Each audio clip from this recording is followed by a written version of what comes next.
Bueno, pues lo que vamos a ver hoy va a ser algo muy repetitivo, porque lo que trabajaremos es precisamente esa parte del que es el interés superior de la niñez. Bueno, pues lo que vamos a ver hoy, y algo importante de esto, es que fundamenta todo lo que vamos a estar realizando. Todo lo va a fundamentar. Entonces, eso es algo bien importante.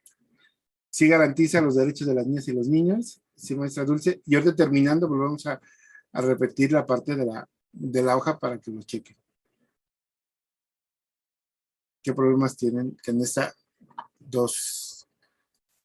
anexo 2? Bien, pues retomamos aquí. Lo primero que vamos a recordar es qué significa ser menor de edad. ¿Sí? Y entonces, tenemos nosotros que recordar que un concepto que se daba mucho hace algunos años era el de menor de edad. Y cuando hablamos de menor edad, hablamos de que los niños,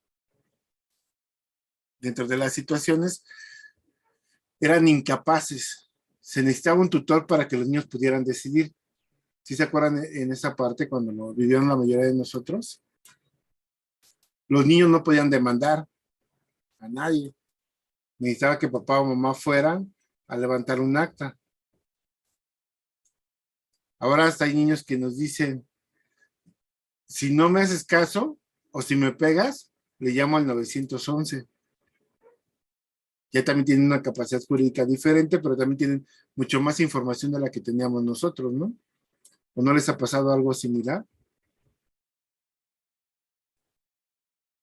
Dime algo, hijos, maestros, perdón, hijos, alumnos, sobrinos, y te acuso, ¿no? O te demando.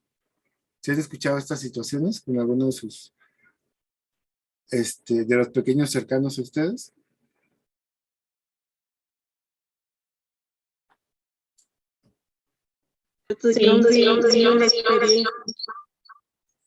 ¿Sí? A mí me tocó vivir una experiencia donde la mamá llegó, bueno, fue citada por incumplimiento del alumno y la orientadora pues le puso la situación a la mamá sobre la mesa y lejos de dialogar, la mamá le volteó una bofetada al niño en la cara, delante de las maestras y bastante fuerte. Y en el momento en que la orientadora le dijo, no puede hacer eso, simplemente contestó, muy bien, si yo no puedo hacer eso, entonces que sea los derechos humanos quien mantenga a mi hijo, quien le dé educación, y que entonces el derechos humanos disponga de mi hijo, mientras dispongo yo. Perfecto. Y eso, ese modelo que usted comenta, maestra Fátima, es algo que se usaba hace muchos años.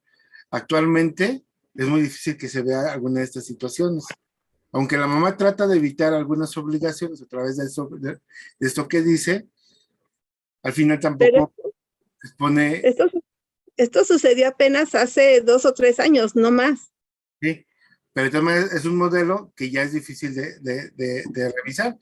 Un niño que sabe los derechos, por ejemplo, en este tipo de situaciones, a lo mejor ahorita no lo dice, pero ya lo expresa de una manera mucho más significativa que hace varios años, ¿sí? Entonces, sí es algo importante que tenemos que buscar.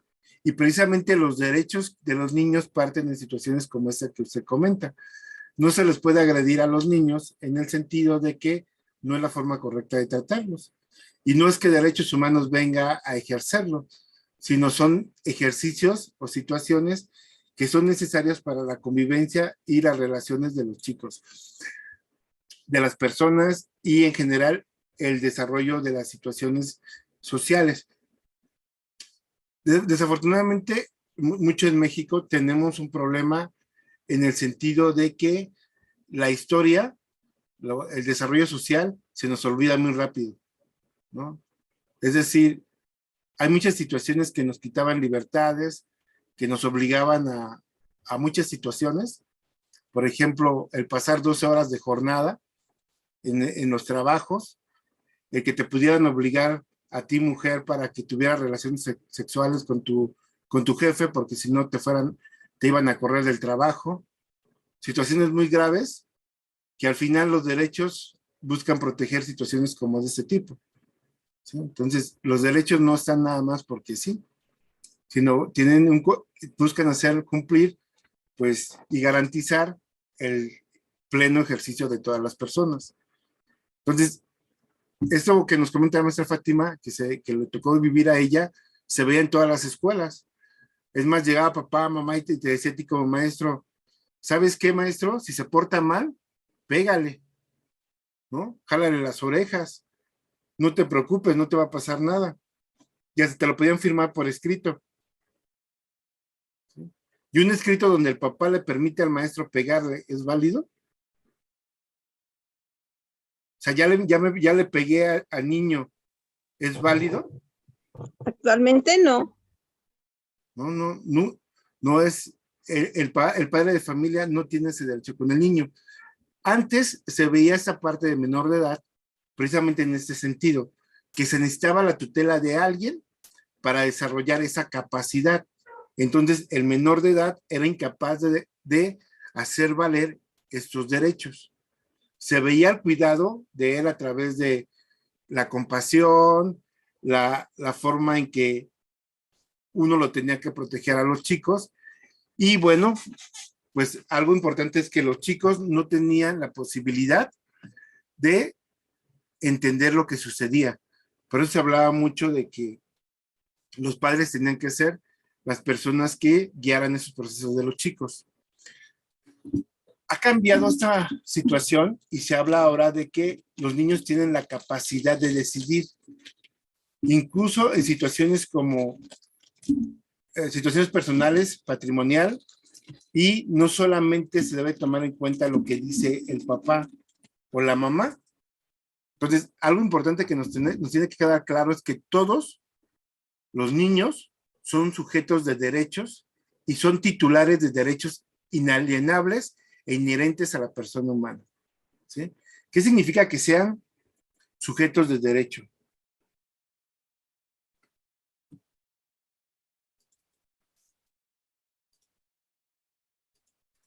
Que los pueden hacer valer, maestro, que Perfecto. tienen derechos y tienen derecho a conocerlos y a ejercerlos.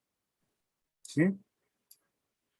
Ok, en el caso, me dice la maestra, de una situación de interdicción o que el niño o cualquier adulto no sea capaz de ejercer estos derechos por alguna situación de incapacidad, bueno, pues eso no solamente es para los chicos, maestra Erika, es para todas las personas, ¿sí?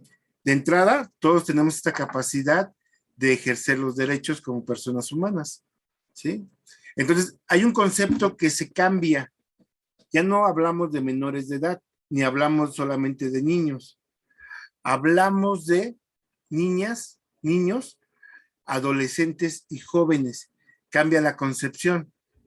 Y algo importante de estos términos es que conforme va evolucionando la persona, se adjudica la forma en que puede ejercer nuevos derechos, pero también nuevas obligaciones. Entonces, los niños, las niñas, los adolescentes son titulares de derechos cuyo ejercicio y exigibilidad es progresiva, de acuerdo a su edad y madurez. Desde 1989 se reconoce que las niñas, niños y adolescentes son personas cuyos ciclos de vida tienen igual valor que la adultez. ¿Sí? Y tenemos que en el 2011 hay reformas constitucionales, sobre todo en el artículo 4 y 73, y se establece un documento que también vamos a revisar, que es importante, que se llama la Ley General de los Derechos de las Niñas, Niños y Adolescentes. Esa se publica en el 2014. Sí es muy importante que esta ley la conozcan, no solamente para el ejercicio de la evaluación, sino también para todas las acciones que determinamos nosotros como docentes. Resulta convincente emplear la terminología niñas, niños y adolescentes para rescatar su condición de sujetos sociales y de derechos, producto de su personalidad jurídica, y dejar atrás la política de la situación irregular, que implica el vocablo menores en forma peyorativa. ¿Sí? Entonces no tenemos que hablar menores diciendo que son o aludiendo que no tienen la posibilidad de ejercer sus derechos, o comentando que son tontos, comentando que son cualquier otra situación que busque una discapacidad, ¿sí? Entonces, al hablar de niño, hablamos de todo ser humano menor a 18 años de edad, ¿sí? Tenemos nosotros que a partir del 2005 se habla de la ley de la protección de los derechos de las niñas, niños y adolescentes, y aquí se define en el artículo 2 que son adolescentes las personas entre los 12 y 17 años. Para los efectos de esta ley son niñas y niños las personas hasta 12 años incompletos y los adolescentes los que tienen de 12 años cumplidos y los 18 años cumplidos. Pero hasta los 18 incumplidos. Finalmente, en algunos textos jurídicos se ha utilizado el término niñez cuando se habla de niñas, niños y adolescentes. Hablamos de ese grupo. Entonces, no hay ningún problema si cambiamos niñas, niños y adolescentes por la palabra niñez. Está aceptada esa forma de utilizarlo. Un ejemplo es el artículo 4 que dice: el Estado proveerá lo necesario para propiciar el respeto a la dignidad de la niñez y otorgará facilidades a los particulares para que coadyuvuen al cumplimiento de los derechos de la niñez. ¿Sí? Ese nuevo paradigma pretende sustentar la protección integral que considera a cada niña, niño y adolescente como titular de todos los derechos contenidos en la Convención y las normas derivadas de esta, con base en algunos principios, como el interés superior, la autonomía progresiva, el derecho a la no discriminación, entre otros. Propone construir un nuevo patrón de tratamiento jurídico. ¿Sí? Bueno, aquí vamos a revisar el interés superior de la niñez, pero también hay dos conceptos que son importantes conocerlos o reconocerlos. La autonomía progresiva, por ejemplo. ¿Qué les suena esa parte de autonomía progresiva?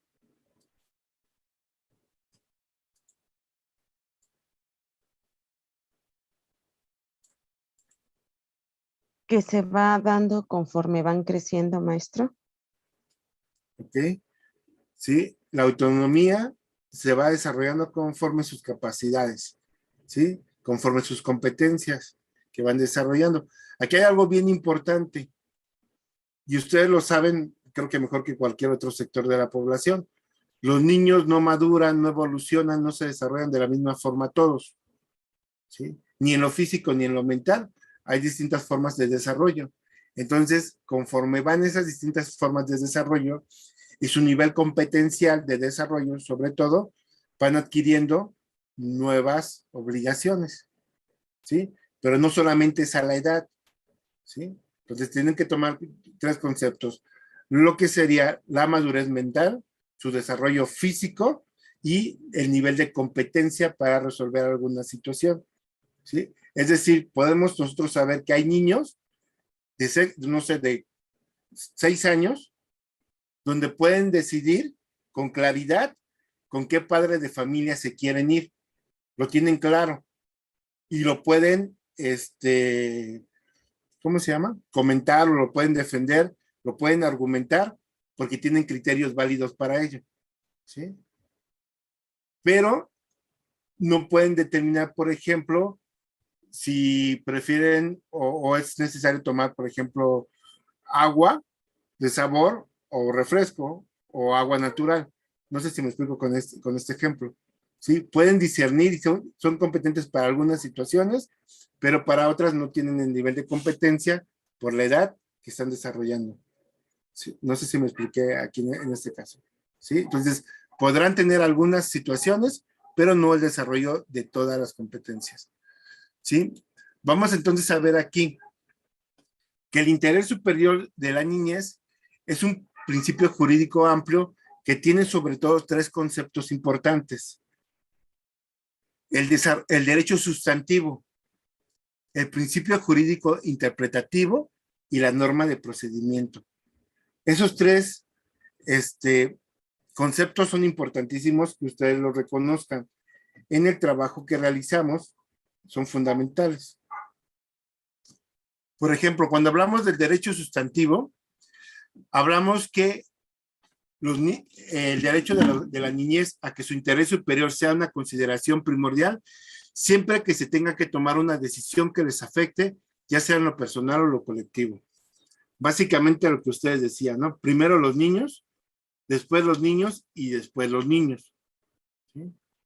Entonces, tan sencillo, este ejemplo a mí me gusta ponerlo porque sucede en muchas escuelas. Un niño va a llegar tarde, un maestro está llegando tarde a la escuela, 8 de la mañana, se cierra la puerta. ¿Quién tiene que entrar a la escuela? ¿Quién entra primero? ¿El niño o el maestro? El niño, El niño. ¿Por qué el niño? porque tiene derecho a la educación. ¿Y por qué casi siempre en todas las escuelas primero entra el maestro? Se supone que tenemos que llegar 10 minutos antes de nuestra entrada, antes de los niños, para nosotros recibir a los niños en su horario. Ok, sí, pero ya a las 8, cuando cerramos la puerta de algunas escuelas, entran primero los maestros que los niños. Ahí se está violentando el interés superior y el derecho de los niños, porque ellos en primera instancia tienen derecho a recibir la educación. Pero maestro, ahí hay que seguir primero un protocolo, ¿no? El niño está educándose. A veces sí se nos olvida. La escuela es una institución educativa y si no se le pone límites y reglas a los alumnos, pues entonces no los podemos seguir. Lo que pasa es que a los alumnos no se les informa que el docente lleva una sanción por ese retardo que está presentando.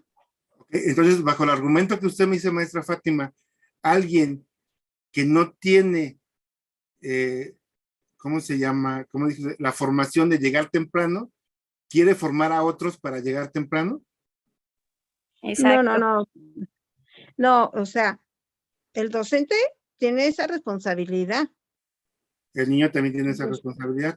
O sea, Sí. por eso, bajo el argumento que usted me dice es, una persona que no está formada, quiere formar a otros en llegar temprano, adjudicando que... No, yo no dije eso, ¿eh? Yo no dije bueno. eso. Yo lo que le estoy diciendo, ¿sí? Es que hay un protocolo. Por eso, Y el protocolo... obviamente el docente, lo dijo la maestra, el docente tiene que estar, es quien recibe al alumno. Por ello le dan la prioridad de que entre primero, porque además adentro está un grupo que lo está esperando. Okay. Entonces, por eso le permiten al docente llegar temprano.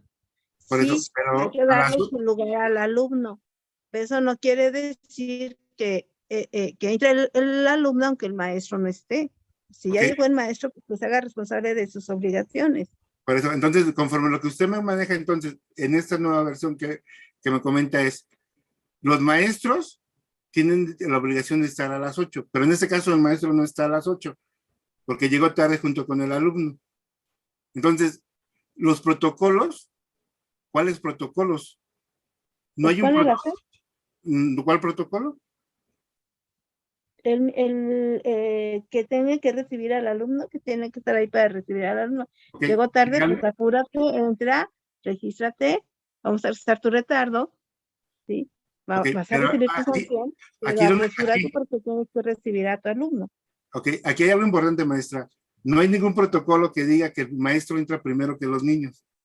Ninguno. Yo, maestro. De hecho, en los lineamientos de la SEP son bien claros y dice que el alumno puede entrar a cualquier hora y viene dentro de los lineamientos y también vienen como parte del interés superior de la niñez. Bueno, él tiene el derecho a recibir educación en cualquier... Si el niño llega a las 11 de la mañana, le debemos de abrir la puerta a las 11 de la mañana porque es su derecho. Y voy a esa parte para ir aclarando las cosas, porque bueno, la intención de esto, que es algo bien sencillito, es que reflexionemos, más que otra cosa. Primero, no hay ningún protocolo que diga que el maestro tiene que estar primero que los niños cuando llegan a igual de circunstancias dentro de la puerta. No hay ningún protocolo. Ajá. Y aparte, si hubiera un protocolo, ningún protocolo es más importante que la ley. O sea, la ley va primero y todos los demás protocolos, reglamentos, son situaciones que te ayudan a definir cómo se va a acatar esta ley. Entonces, siempre va primero esta ley, ¿vale? Una persona, dentro de las situaciones que comentan, que es algo bien importante, una persona que quiere fomentar la puntualidad, dentro de la situación pedagógica, no puede argumentar, fomento la puntualidad llegando tarde. No puede. O sea, pedagógicamente como que tiene una contradicción, ¿sí? Hay derechos laborales, eso a mí me queda muy claro. Los derechos laborales te marcan, y lo vamos a ver más adelante, en otras situaciones donde te dice, llegas 8:10, 8:20, 8:30, bajo la SEP tienes ciertas sanciones, ¿sí? Y las sanciones son bien claritas, ¿no? Llegando una vez tienes un descuento, llegando 2 veces tienes un descuento, llegando 4 o 5 veces al mes hasta te puedes salir y quedar fuera del servicio, ¿sí? Pero en igualdad de circunstancias, yo les puedo decir, un derecho laboral que es que el maestro entre para dar clases porque lo están esperando, nunca va a ser mayor al derecho del niño a recibir educación, ¿sí? ¿Por qué? Porque es más fácil que el niño ya no regrese a la escuela porque le cerraron la puerta a que el maestro se quede sin chamba. Entonces, dentro de esas situaciones, hablando del derecho sustantivo, siempre se va a privilegiar la situación del menor. Y ya también algo bien importante, a diferencia de ustedes, junto con toda la población, ¿qué creen? Ustedes son garantes de la protección de los derechos de los niños. O sea, ni siquiera es que ustedes los observen, los tienen que promover y los tienen que hacer valer delante de cualquier otra situación. Entonces, si fuera una situación pedagógica, que no lo es de ninguna manera, el que el niño llegue tarde y tenga la sanción de esperarse 5 o 10 minutos afuera de la escuela, ¿sí? Si ustedes lo argumentan como una situación pedagógica, se lo tiramos rápidamente más con una situación de necesidad básica del niño, de entrar a un lugar seguro y protegido, que sería la escuela. ¿Sí me explico en esta parte?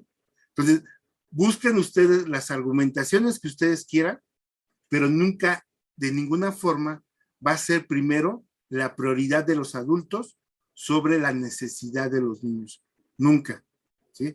Y este ejemplo pequeñito de la puerta y de llegar tarde es sencillito en comparación a muchas otras situaciones que suceden y se argumentan dentro de la escuela. Entonces, ¿qué es lo que vamos a hacer? Ahorita como lo platicábamos un poquito, y bueno, y todavía falta como que argumentar más y tener un poquito más de tiempo, y le agradezco a la maestra Fátima que tomara también la palabra, porque al final la intención es como platicarlo un poquito más. Tenemos que entrar a esta parte, debatirlos sobre qué, sobre los principios. Los derechos de los niños no van a ser nunca después de ningún otro derecho, nunca, ni siquiera de lo pedagógico, ¿sí? Ni siquiera de lo laboral, siempre van primero los derechos de los niños. Importancia de otros de principios y de derechos, ¿sí? El niño, dentro de los principios pueden ser una situación, por ejemplo, el niño está en su casa, ¿sí? Papá y mamá se separan. Ah, pero papá es gay y la esposa quiere a los niños, ¿no? Y entonces la esposa nunca los ha visto, pero el argumento que tiene la señora es que el papá es gay y que el niño se va a convertir en gay si sigue bajo el amparo del papá. Digo, me entiendo así como una situación que de pronto llega a suceder y que de pronto lo pelean, ¿no? Eso no importa. Lo primero que van a ver es hacer valer cuáles son estas necesidades básicas que tiene el niño, ¿sí? Y entonces revisamos primero las necesidades básicas y después buscamos otras necesidades. Pero las primordiales siempre para los chicos son las necesidades básicas, ¿sí? Y también lo que vamos a revisar aquí es la dimensión colectiva y la dimensión individual, ¿sí? De manera individual, ¿qué impacta esta decisión? De manera colectiva, ¿qué abona esta decisión? Tomando en cuenta siempre a los chicos. Por ejemplo, me regreso de nuevo a la puerta, que eso va a ser algo que vamos a checar, ¿sí? Llego, cierro la puerta, pasa el maestro, y de 10 niños que llegaron, se retiraron 8. Ajá. ¿Qué les dejó a los niños que se retiraron? ¿Aprendieron a llegar temprano? En la vida real, ¿qué sucede con estos chicos? Pues si no me dejan entrar, pues ya no voy a la escuela. Ya voy nada más a la deserción. Ah, pues me cambio de escuela. Me la pongo fácil, pues que se vayan de la escuela. No quieren llegar temprano, que se vayan a la escuela. ¿Sí me explico en esta parte? Entonces, lo que tenemos que buscar aquí dentro de las situaciones es el ejercicio que tenemos los maestros para tomar estas decisiones. ¿Cuál es el argumento que yo tomo? ¿Sí? El otro principio que tenemos es el principio jurídico interpretativo. Si una disposición jurídica admite más de una interpretación, se elegirá aquella que satisfaga de manera más efectiva el ejercicio de los derechos de la niñez. Entonces, me regreso de nuevo. Estamos de acuerdo entre una situación pedagógica de que el niño llegue tarde, porque tiene que aprenderlo, porque siempre es importante que llegues puntual, porque el argumento que dicen algunos, y hasta hay unas mantas que dicen, si tú te vas de viaje y llegas tarde, el avión no te va a esperar, ni te va a esperar el tren. ¿Estamos de acuerdo? ¿Se han escuchado como que ponen láminas y lonas de ese tipo? Entonces es importante que llegues temprano. Bueno, el interés superior de la niñez va a servir también como una guía o un mapa bajo una interpretación judicial, ¿sí? Tú podrás decir, maestro, el argumento que tú quieras, pero vamos a revisar, ¿sí? Vamos a evitar especulaciones, vamos a revisar de forma clara. Si es un argumento pedagógico, ¿qué validez tiene? ¿No? Si el maestro siempre llega tarde, por ejemplo, que le toca a mi grupo, el maestro que llega a la escuela, porque una cosa es llegar a la escuela y otra trabajar. Tenemos profesores que llegan a la escuela a las 7 de la mañana, pero espérate, empiezan sus clases 8:30, 9, porque a las 8 bajan, se toman el café, van, toman su pancito, van, hablan con los otros maestros, en lo que regresan, en lo que hablan por teléfono, clases empiezan 8:30. Y entonces podrán aludir a ese tipo de personas que están trabajando de manera puntual y están fomentando la puntualidad con los chicos. Difícilmente, ¿no? ¿O cómo lo ven ustedes? ¿Sí? Porque hay otra situación. Tenemos profes que llegan puntuales y puntuales empiezan la clase. O sea, no es que lleguen a las 8, es que a las 8 inicia su clase. Hay gran diferencia. ¿Sí? Generalmente llega a suceder en algunas otras situaciones que hay grupos que llegan tarde con el maestro David. Pero cuando les toca a la maestra Adriana, siempre llegan temprano. Ahí sí puede decir, hay un impacto pedagógico, claro. Pero regresando a los derechos, tenemos que buscar dentro de la determinación del interés superior del niño, ¿sí? ¿Qué tipo de situaciones son importantes para tomar en cuenta esas determinaciones? Y no pueden ser admisibles las especulaciones, ¿sí? ¿Qué pasaría?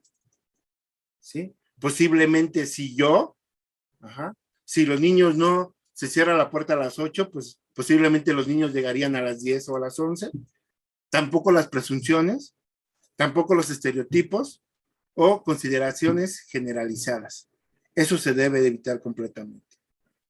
Y mandata una preferencia de maximación por los derechos de las niñas, niños, y hablamos de todos a la vez. Y hablamos, como el tercer concepto, las normas de procedimiento. Siempre que se afecte a uno o más niños o adolescentes, se deberá incluir la estimación de posibles repercusiones positivas o negativas para la niñez en el proceso de toma de decisiones. Hablamos entonces, esto es algo bien importante que nos tiene que quedar claro como maestros, es una norma jurídica. Bajo una situación pedagógica, ¿sí? Bajo una situación sobre todo de alguna sanción hacia los chicos, los primeros que tienen que estar enterados de la sanción que van a tener y reconocerla son los chicos. Es decir, yo no puedo llegar y quedar un acuerdo con el maestro ni con el padre de familia si el niño no lo sabe. ¿Sí conocían esa parte de los derechos de los niños? Entonces, siempre hay que oír y tomar en cuenta la opinión del niño, niña y adolescente. Porque también hay algo importante que dijo la maestra Fátima, que es fundamental. Los niños están en desarrollo, los maestros ya están formados. Entonces yo no entiendo en muchos casos a los maestros que quieren que se les trate como niños. Ay, sí, es que, ¿por qué a mí sí y a los niños no? Pues sí, de entrada tú vienes a trabajar, o sea, tú no vienes a la escuelita, tú vienes a trabajar, tú vienes a desarrollar una labor, tú estudiaste para desarrollar esta labor. Los niños se están formando y de entrada tu labor es formarlos. ¿Estamos de acuerdo? Entonces, situación importante. Las situaciones que vamos a mediar con los chicos tienen que estar en razón de su edad y madurez, evaluando las consecuencias. Y vuelvo a insistir, una cosa es el desarrollo de la edad y otro es el desarrollo de la madurez que van teniendo los chicos. No siempre van a la par. ¿Sí? Tenemos, por ejemplo, niños grandotototes en 6º año que parecen hasta más adultos que yo, ¿no? O sea, están bien formados, bien grandotes, ajá, y se ven hasta impresionantes los chicos. Eso no significa que no sean niños. Siguen siendo niños. Tenemos niñas ya muy bien desarrolladitas, muy señoritas, pero siguen siendo niñas. ¿Estamos de acuerdo? Mentalmente siguen siendo niñas, ¿sí? En su desarrollo y sus capacidades siguen siendo niñas. Entonces, esto va a la par, la edad, la madurez y también su desarrollo competencial. ¿Qué tanto pueden resolver un problema en específico? Entonces, en específico en ese problema, ¿qué piensas y qué puedes observar?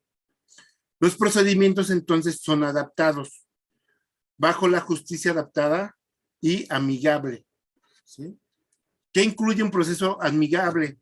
Algo bien importante, una devolución. ¿Sí? Hay un ejemplo bien bonito que les voy a dar a conocer de un juicio de amparo, ¿sí? De una niña que padece cáncer y que dentro de las actividades que se tienen,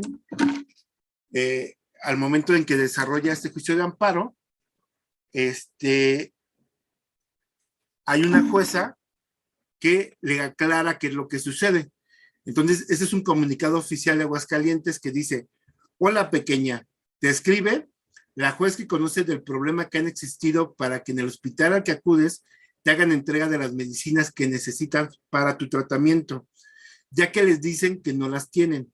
Tu papá me trajo un escrito donde me explicó que desde el mes de mayo empezaron a tener problemas para que te entregaran tus medicinas y que por eso en ocasiones han tenido que comprarlas para que las puedas tomar a tiempo.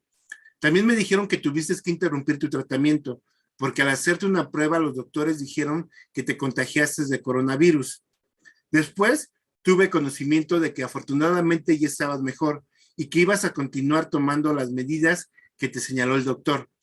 Sin embargo, me he dado cuenta que en el hospital al que acudes han seguido sin darte a tiempo el medicamento que necesitas.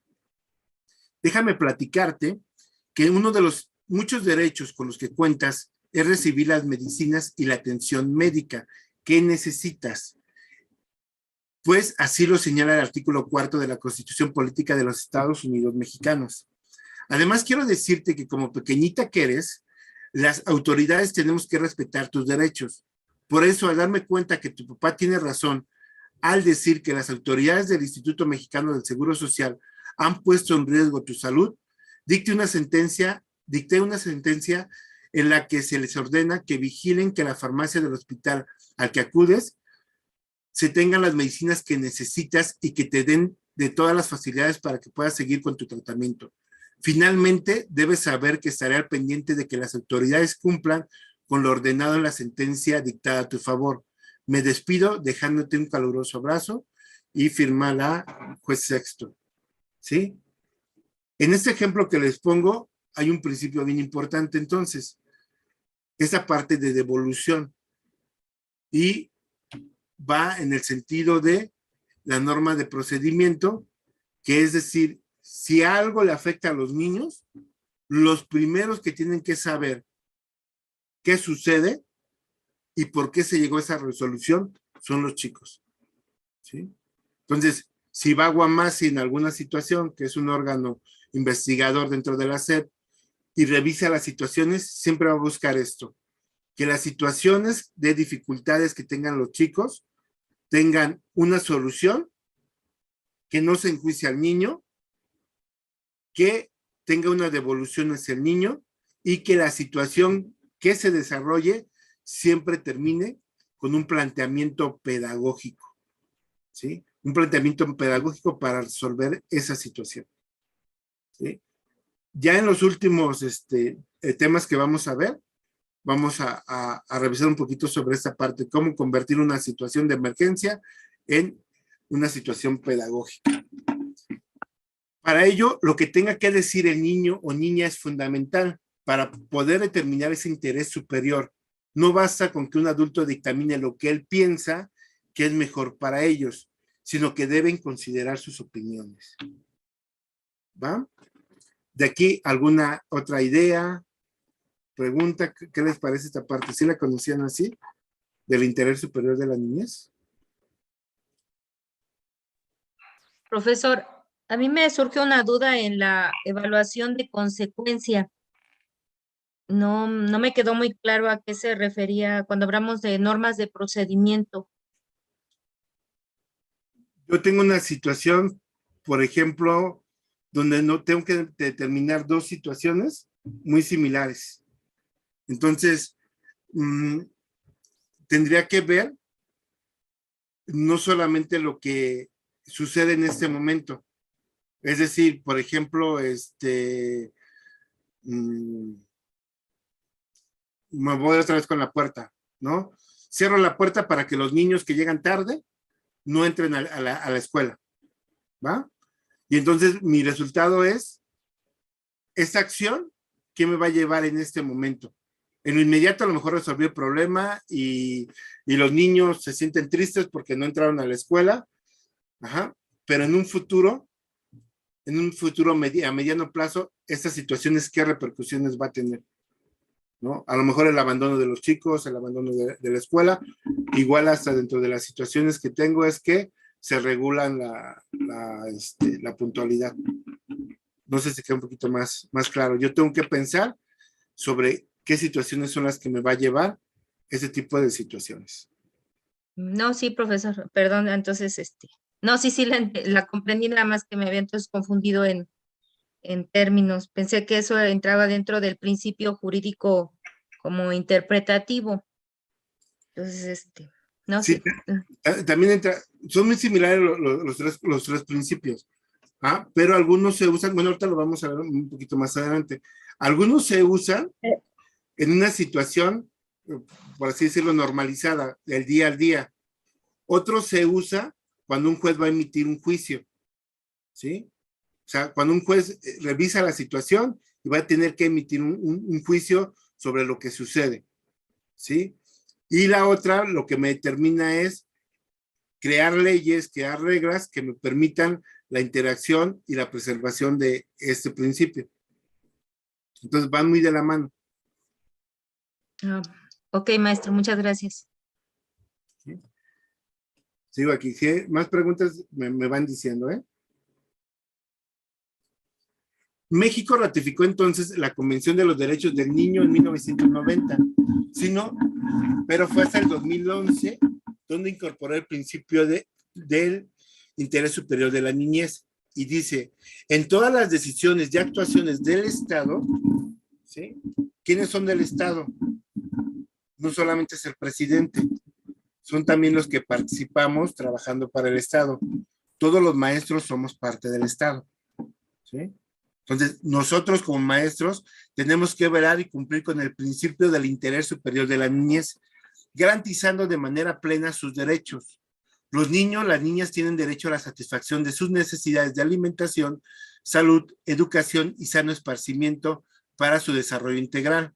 Estos principios deberán guiar el diseño, ejecución, seguimiento y evaluación de las políticas públicas dirigidas a la niñez. Hablamos entonces que se genera la Ley General de los Derechos de las Niñas, Niños y Adolescentes. que reconoce su carácter de titulares de derechos. Los artículos 2, párrafos segundo y tercero, 17 y 18, prevén que el interés superior de la niñez deberá ser considerado de manera primordial. En general, esos criterios enfatizan que los tribunales deberán atender al interés superior de la niñez y adolescencia y que esta demanda un estricto escrutinio de las particulares del caso.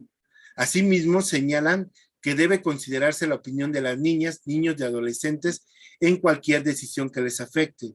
Y se acentúa la obligación del juez de examinar las circunstancias específicas de cada asunto para poder llegar a una solución estable, justa, equitativa, especialmente para la niña, niño o adolescente.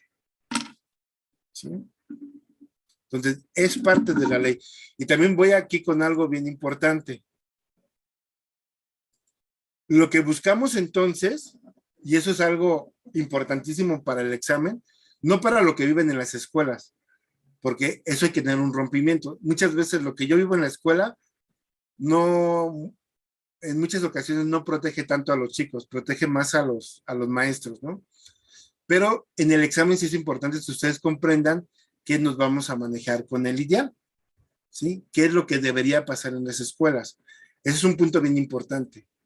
Segundo, ya estando en las escuelas, es importante que conozcan esa percepción para reconocer cuál tiene que ser su actuar, no el que llevan, sino hacia mejora, ¿sí?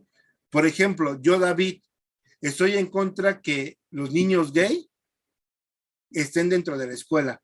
Ese es mi pensar, David piensa eso, ¿sí? Algunos van a pensar, qué bueno que defienda la heterosexualidad. Hay gente que diga, ay no, qué retrógrada, o sea, qué pensamiento tan pobre tiene, ¿sí? La ley y lo que yo voy a trabajar no es lo que yo piense. ¿Estamos de acuerdo? No son mis principios, es lo que está establecido. Si yo determino que en mi escuela no va a entrar ninguna persona que sea gay, bueno, pues posiblemente voy a tener muchas repercusiones legales por ese pensar. Y de entrada puedo decir, yo no puedo estar en la escuela. ¿Estamos de acuerdo? Porque al final, lo que yo voy a cubrir como director, siendo director, es el ejercicio pleno de esta legalidad, no de lo que yo piense. Porque pensamientos tenemos muchos y cada quien lo vive de una manera diferente. Entonces, lo que tenemos que llegar a través de este pensamiento es lo que es legal y lo que ya está determinado. ¿Sí estamos de acuerdo con esa parte? Para esto tengo que conocer las leyes y tengo que conocer las derivaciones que se den. Por eso cuando hablamos de interés, es bien importante preguntarnos, ¿cuáles entonces son los intereses de los niños? Porque se habla mucho de los intereses de los niños, pero entonces, ¿cuáles son? ¿Alguien de ustedes que me quiera comentar algún interés de los niños? Los escucho. Jugar. Jugar, gracias, maestra Fátima, ¿qué va? A la educación. Salud. No derechos, intereses. Salud, sí. ¿Qué más? Construir.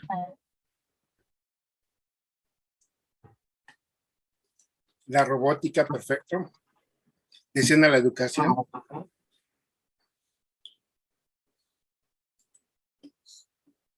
Entonces, lo que vamos a determinar entonces son varias situaciones de lo que son derechos que tienen la naturaleza de estar integrados dentro de los intereses. ¿Sí? Entonces, lo primero que tenemos que tener muy claro es que hay un interés con un juicio retrospectivo hipotético.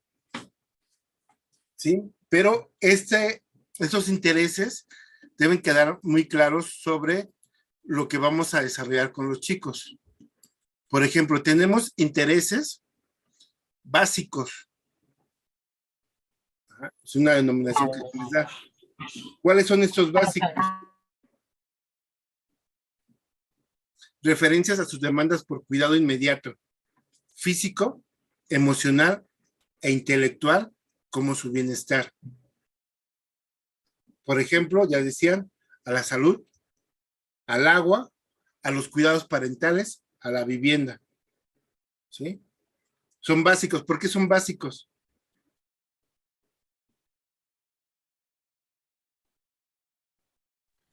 Porque es lo mínimo para... ¿Escucho? Ajá. Porque cubren sus necesidades.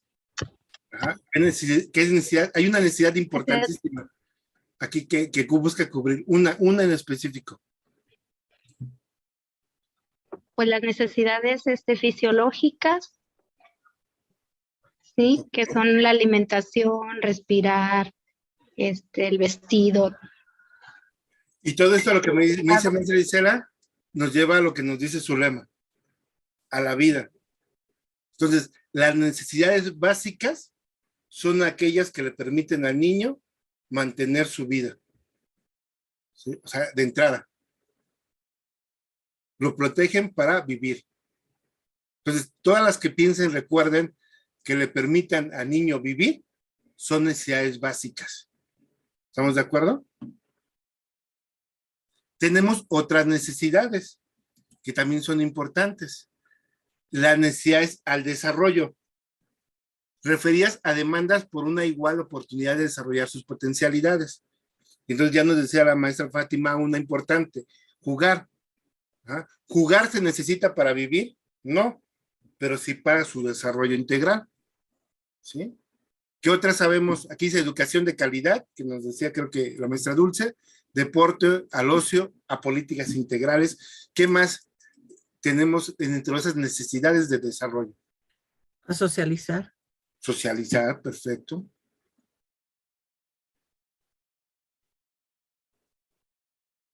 A pintar, ¿qué más? A ser feliz, a ser amado. Ser feliz, emocional, perfecto.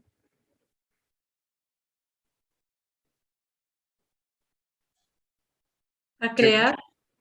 Recrear, perfecto. ¿Sí?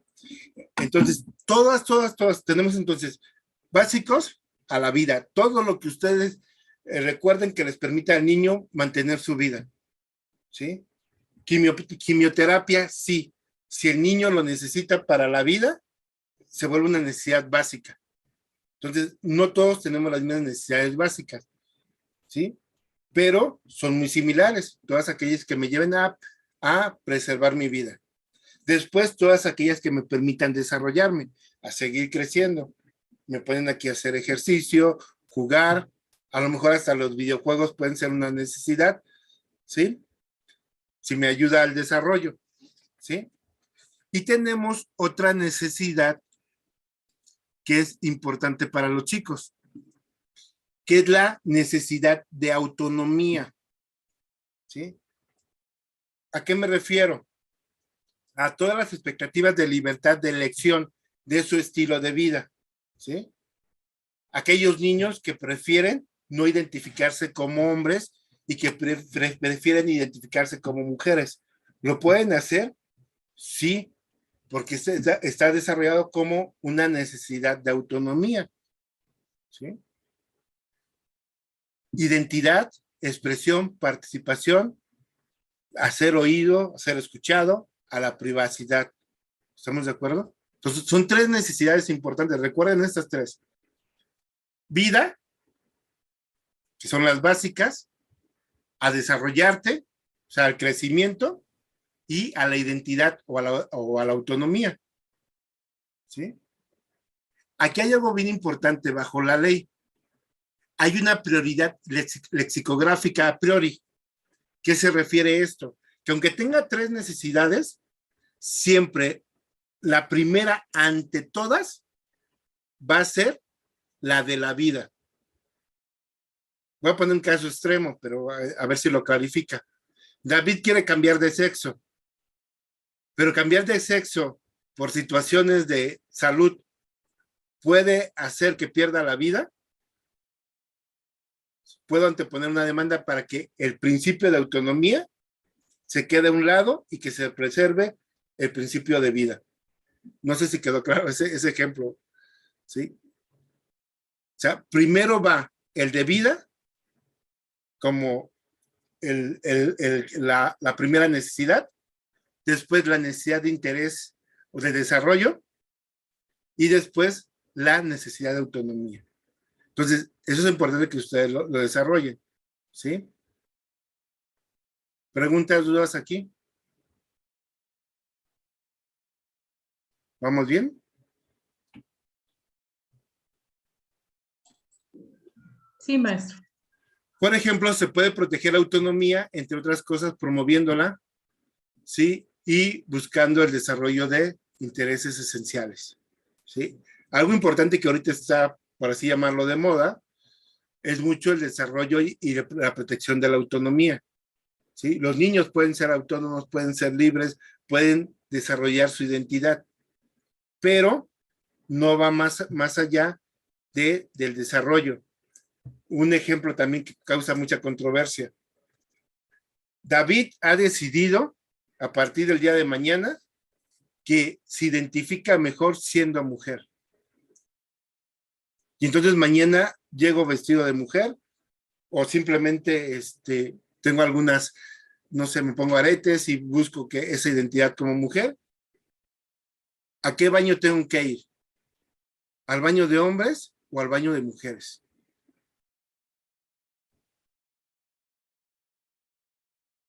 Yo ya decidí tomar esa decisión. Al de hombres, ¿no?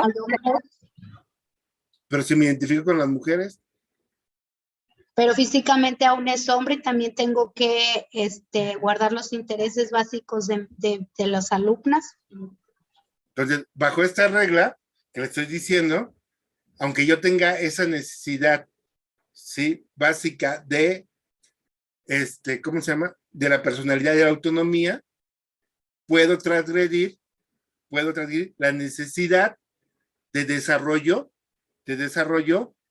de las chicas que van al mismo baño al que yo quiero asistir. ¿Sí me explico?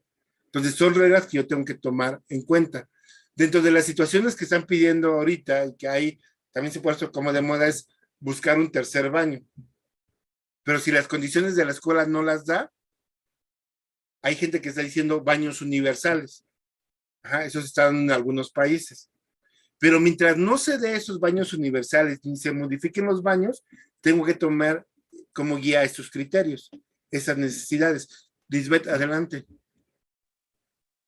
En mi escuela hay un caso similar, profesor, y sí, cuando se conversó en Consejo Técnico Escolar, pues justamente estábamos en esta situación complicada, porque bueno, como dijo la compañera, efectivamente si se le da prioridad al interés del alumno, que en este caso es una mujer que se identifica más con el sexo masculino, veíamos la situación de los demás alumnos, ¿no? La seguridad y la integridad de los demás alumnos que también pues están en la escuela.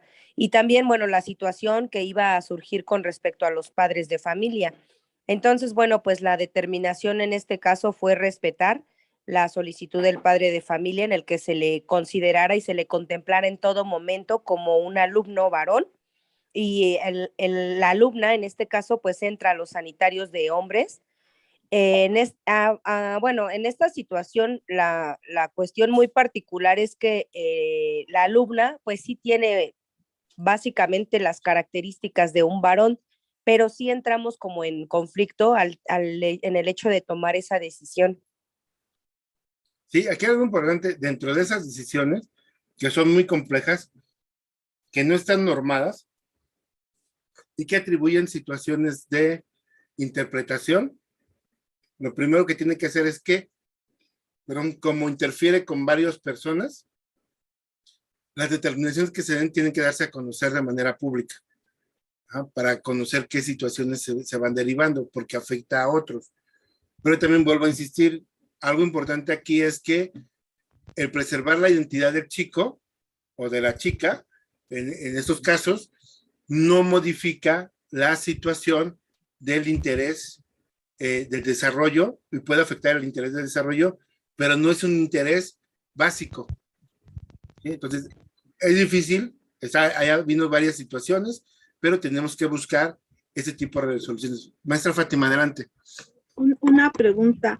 ahí no queda, si la niña entra al baño de los hombres, ¿no está en riesgo de ser violada aunque a ellas le gusten las niñas?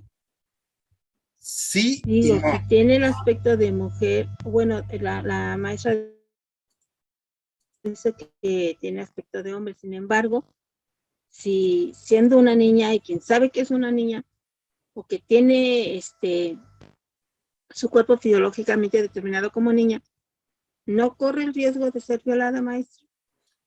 No. ¿En el baño de los hombres? Aquí hay algo bien importante que busca la ley y que es un buen ejemplo para lo que hablamos hace ratito. Yo no puedo poner este tipo de prejuicios, porque yo lo primero... ¿Sí se escuchó, perdón? Sí, sí. Lo primero que Hola. Sí, maestra, sí se escucha. Maestra Fátima, sí se escucha. Le voy a apagar el micrófono, ¿para qué? ¿Sí? Ok. Entonces, eso que nos comenta la maestra Fátima es algo bien importante. Primero, yo no puedo pensar, por ejemplo, que haya una violación en la escuela, porque sería pensar y justificar lo que sucede mucho con algunas personas que dicen, es que a las mujeres las violaron porque llevaba una falda pequeñita, porque caminaba en la noche, porque salió tarde de una fiesta. Son condiciones para que una mujer termine lesionada de esta forma, ¿verdad que no? Lo mismo hacemos pensar con la niña. O sea, si la niña entra a un baño, no significa ni que la vayan a violar, ni que vaya a tener un bullying, ni que vaya a tener alguna situación, ¿no? Porque ahí tendríamos que trabajar, sí, de manera pedagógica para evitar ese tipo de situaciones, ¿sí? Lo que tendríamos que buscar, sobre todo, sí es la protección de la correcta desarrollo de los chicos. Es un tema de verdad que es bien complejo y que depende mucho de muchas situaciones contextuales. No es lo mismo la decisión de una zona urbana, de una zona rural, de 2 o 3 escuelas que están y las diferencia un muro, ¿no? Pero bueno, maestra Dulce, ¿quiere comentar algo? Sí, yo ahí tengo una duda. Se supone que estamos mencionando que debemos de garantizar y hacer cumplir el interés superior de las niñas, niños y adolescentes, ¿no? Y dentro de este interés o dentro de estos derechos todavía no hay ninguna reforma que estipule esta situación, ¿no? Sino que se deben de hacer cumplir los derechos tal como vienen, ¿no? Y respetar, o sea, la entrada lo correcto sería bajo el marco legal que la niña debería de entrar al baño de las niñas, ¿no? Porque por todas las situaciones que ya se mencionaron. Entonces ahí como que entro yo en conflicto o en controversia porque legalmente o jurídicamente nos están diciendo una cosa, pero ya en consenso o como toma de escuela se está haciendo otra. Sí, es que la decisión, por ejemplo, en esos casos, maestra Dulce, yo podría ser más claro. ¿Qué haría yo con una situación de ese tipo? Yo, David, si llegara a la escuela, de entrada le diría, yo no la tomaría. O sea, yo no tomaría esa decisión. O sea, yo sí me iría a un arbitraje, a una decisión de una autoridad que sea más competente para que determinara las condiciones. Y bajo lo que ellos me analizaran, yo haría cumplir lo que me dicen. ¿Sí me explico? Porque puede ser demasiado controversial las situaciones, pero al final, vuelvo a insistir, bajo el amparo de la ley, la necesidad de autonomía, ¿sí? No tiene que ver, no es la básica, ¿sí? Entonces tendríamos que revisar, y son revisiones, pues, que tenemos que buscar con mucha cautela, ¿no? Hay muchas cosas que podemos tomar decisiones, que sería aquí lo importante de esto, no dejarlo a la ligera, no atribuir las situaciones de nosotros, sino más bien buscar las situaciones que lo puedan hacer correcto.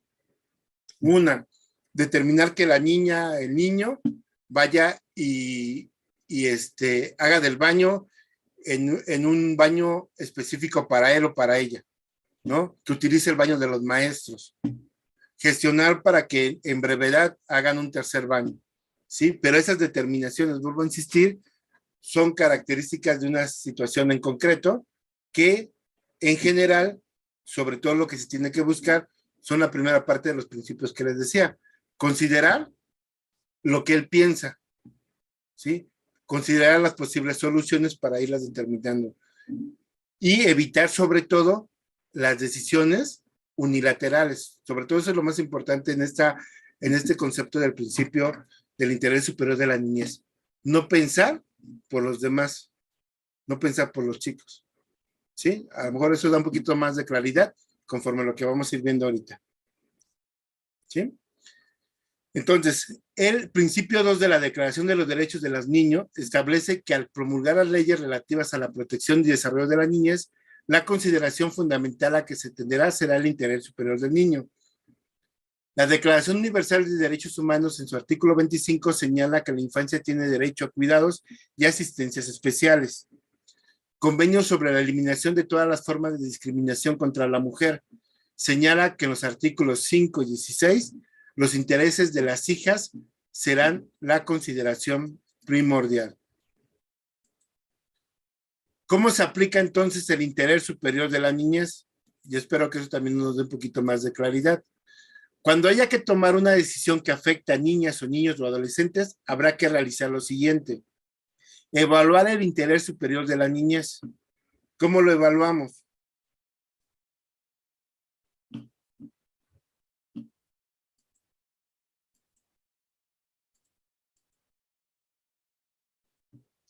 Les di 3 pautas para evaluarlo. Verónica, adelante.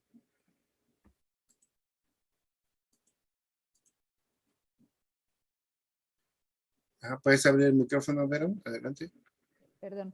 Primero sería analizar dentro de todas las posibilidades lo que sea en interés favorable para el niño, la niña o el adolescente. Después, si pudiera haber duda en la interpretación, ver la que sea más favorable para el niño, bueno, para el niño, niña o adolescente.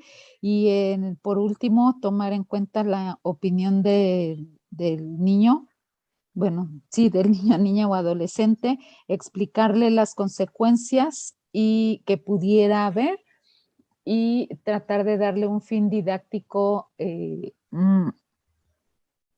sencillo de explicar al menor. Sí, bien, son esas pautas en general para poderlo hacer.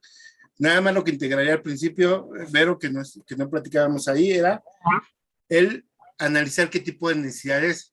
Si es una necesidad básica, de desarrollo o de autonomía. ¿Sí? Porque eso también nos van a dar muchas pautas. Elena, adelante.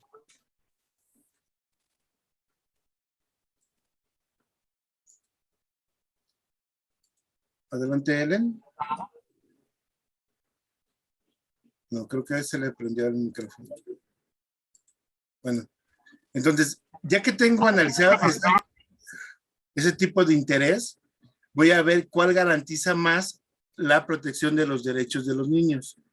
Entonces, se debe realizar una evaluación particular en cada caso, tomando en cuenta las circunstancias concretas de cada niño, niña o adolescente, o el grupo en general. ¿Sí? Entonces, vamos a evaluar de manera general lo que sucede, pero también de manera particular. ¿Qué tengo que tomar en cuenta dentro de las muchas reglas? ¿Sí?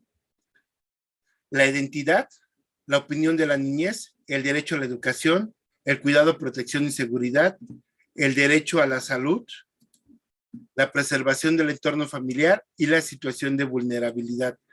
Es decir, dentro de las cosas que voy a buscar es primero la opinión de la niñez, ¿sí? Se debe conceder la importancia que merece su punto de vista en todas las decisiones que le afecten. Yo le pregunto a los niños, ¿qué piensas? ¿Sí? Si hubiera una situación donde, por ejemplo, en este caso de la niña que va al baño, o el niño que va al baño de mujeres, o viceversa, ¿qué tanto les afecta? Porque habrá gente que lo vea normal, y habrá gente que sí diga, esto no entiendo qué está sucediendo, ¿no? No sé, un ejemplo, hay una película que salió hace poquito tiempo, que es Buzz Lightyear, y que se volvió tendencia porque hay un beso lésbico. ¿Sí han escuchado de esa situación? ¿Sí pudieron ver la película? ¿no? Sí. Ok, la escena dura 5 segundos y es un beso normal, como papá besa a mamá, se ve la foto de que la pareja tiene un niño y lo que tratan de ver ahí es que vos había viajado en el tiempo y que regresaba y que la persona a la que visitaba ya tiene un hijo, nada más. ¿Sí? Hay gente que lo notó, hay gente que no lo notó. ¿Sí? Entonces, yo tengo que preguntar qué es lo que está sucediendo. ¿Te afecta en el baño que vaya alguien y que entre? Ni siquiera lo noté, sí lo noté, sin mayor precursión, ¿no? ¿Qué opinas tú de lo que está sucediendo? ¿Sí? La identidad incluye características como el sexo, la orientación sexual, el origen nacional, la religión, las creencias, la identidad cultural y la personalidad. Maestra Fátima, adelante.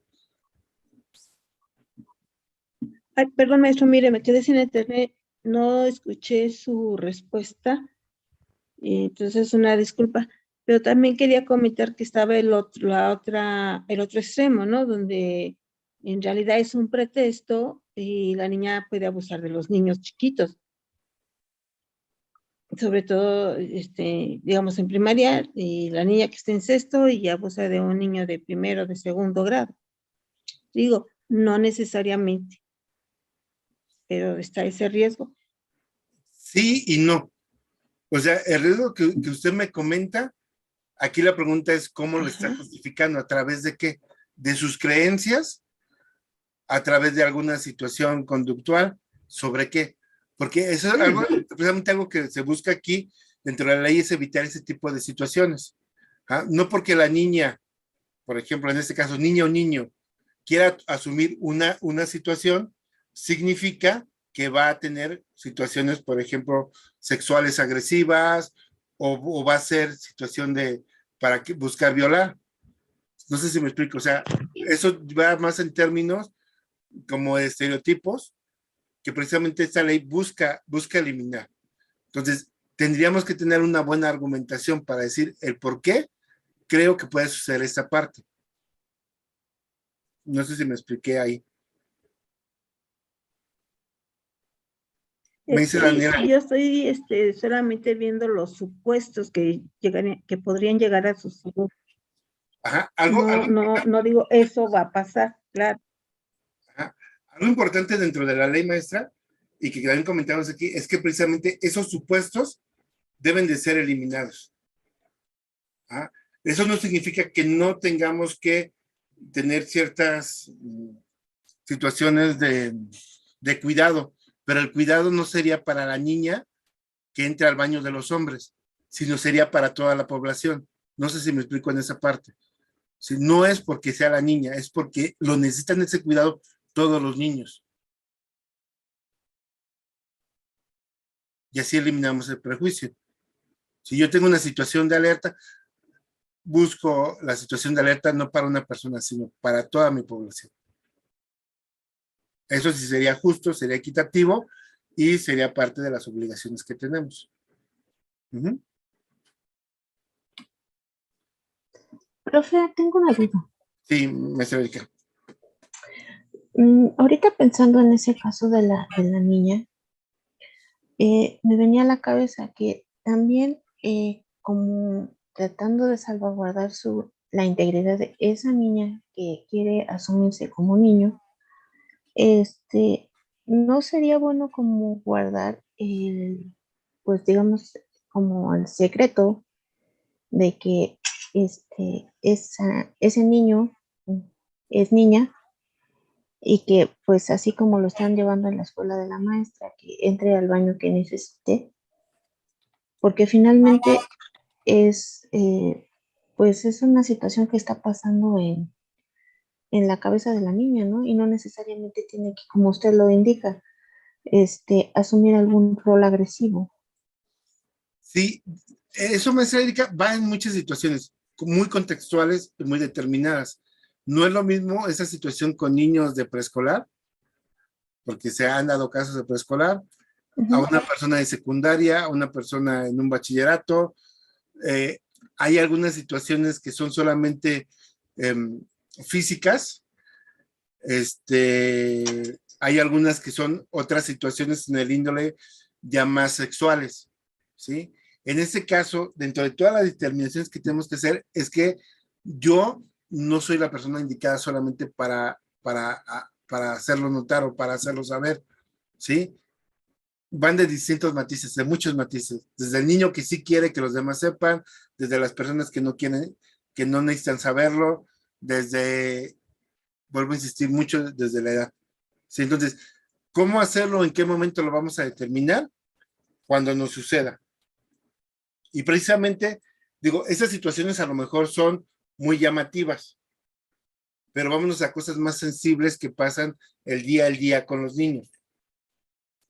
El niño que no tiene dinero para los materiales, el niño que nunca va a la escuela, el niño que se la pasa todo el día en la calle, ¿sí? Entonces, ese ejemplo lo pongo porque te hacen pensar mucho, pero vamos a ver esos pequeños detallitos que suceden día a día con los chicos, que también nos afectan. El niño que siempre se porta mal y que ya nos tiene hartos y que todo el mundo lo quiere sacar de la escuela. Son los casos que también tenemos que plantear bajo estas situaciones, ¿no? ¿Qué seguía aquí también dentro de los puntos que tenemos que tomar en cuenta? La preservación del entorno familiar. La preservación del entorno familiar y el mantenimiento de las relaciones. Dada la gravedad de los efectos de la separación de padres, madres o de ambos, dicha medida solo deberá aplicarse como último recurso si la seguridad del niño depende de esto. Ha habido muchas situaciones, ya me ha tocado, por ejemplo, como directora, argumentar unas, porque la mamá nunca ve al niño, porque no mandan al niño a la escuela, porque lo llevan y está todo sucio, porque todo el día está en la calle. Y me ha tocado a mí checar y meter documentos y documentos y documentos. En algunas cosas han llegado al DIF, ¿sí? Y al final, con que la mamá llegue al DIF y que diga, prometo que ya me voy a conducir con el niño, ya le voy a dedicar más tiempo, con eso pareciera que es un borrón y cuenta nueva. Y la mamá tiene todos los mismos derechos.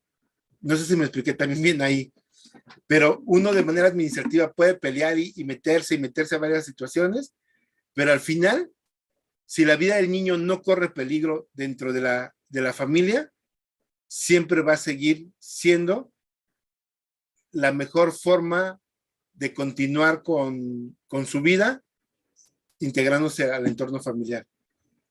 ¿Sí? Entonces, esa siempre va a ser una situación de prioridad, la familia. Cuidado, protección y seguridad. El bienestar de la niñez implica cubrir sus necesidades materiales, físicas, educativas, emocionales básicas, así como su necesidad de afecto y de seguridad. Situación de vulnerabilidad, por ejemplo, ser persona con discapacidad, refugiada, solicitante de asilo, pertenecer a un grupo minoritario, ser víctima de malos tratos o vivir en la calle. Se busca, a través de las situaciones de seguridad, siempre apoyar más a las personas que tengan alguna vulnerabilidad, y lo vamos a ver con la nueva escuela mexicana, hacia donde se dirigen varias acciones. El derecho a la salud. Se debe evaluar todos los posibles tratamientos de las enfermedades y tener en cuenta la opinión de la niñez en función de su edad y madurez, asegurando que cuenten con la información adecuada y necesaria en el caso de alguna decisión a la salud. Siempre la prioridad de todas las situaciones y de todos los recursos deben ser los niños, también en el derecho a la salud, los primeros en atención médica. El derecho a la educación.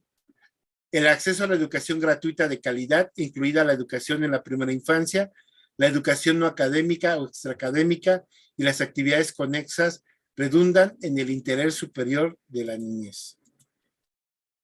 ¿Sí? Entonces, para reformar un poquito las ideas y volverlas a recuperar, ¿qué se entiende por la determinación del interés superior de la niñez?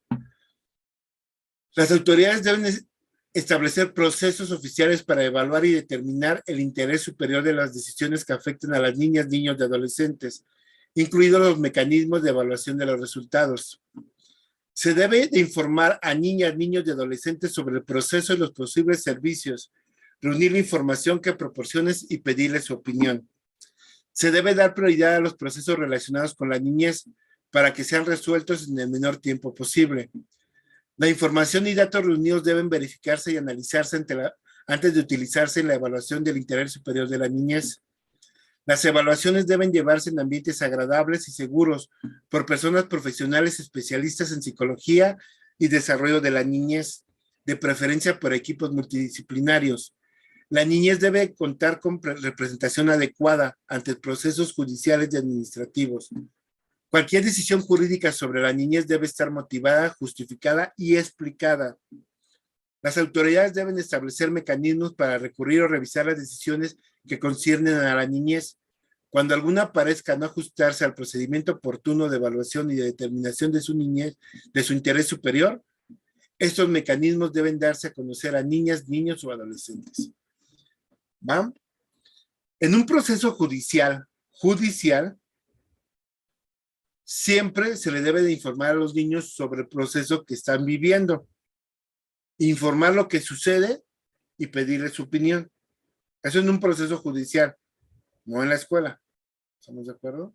Se debe buscar entonces un ambiente agradable. No se puede hablar solo con el niño. ¿Por qué comento esto? Porque en las escuelas pareciera que es al revés. O sea, quiero decir algo al niño y hasta lo separo para que los demás no escuchen, ¿no? No tratando de proteger su, ahí se me fue el nombre,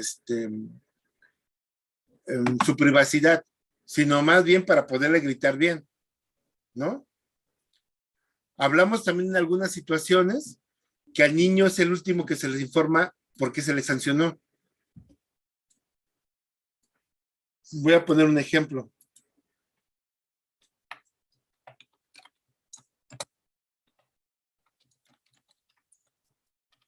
Cámara de televisión va persiguiendo un tráiler que se acaban de robar por aquí, por Pachuca. Salen las cámaras, están grabando cómo el tráiler, ¿cómo se llama? Cómo va avanzando, cómo los policías llegan y están rafagueando el tráiler. No sé si vieron la nota. Al final chocan los delincuentes y atrapan a los delincuentes.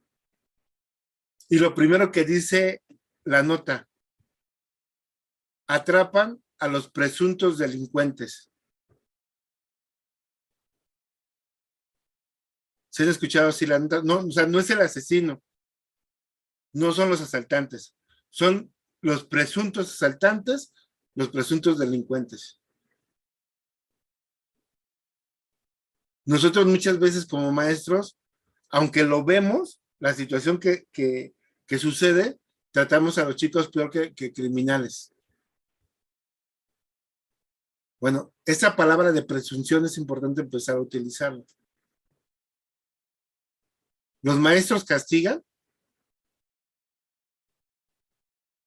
¿Los maestros sancionan?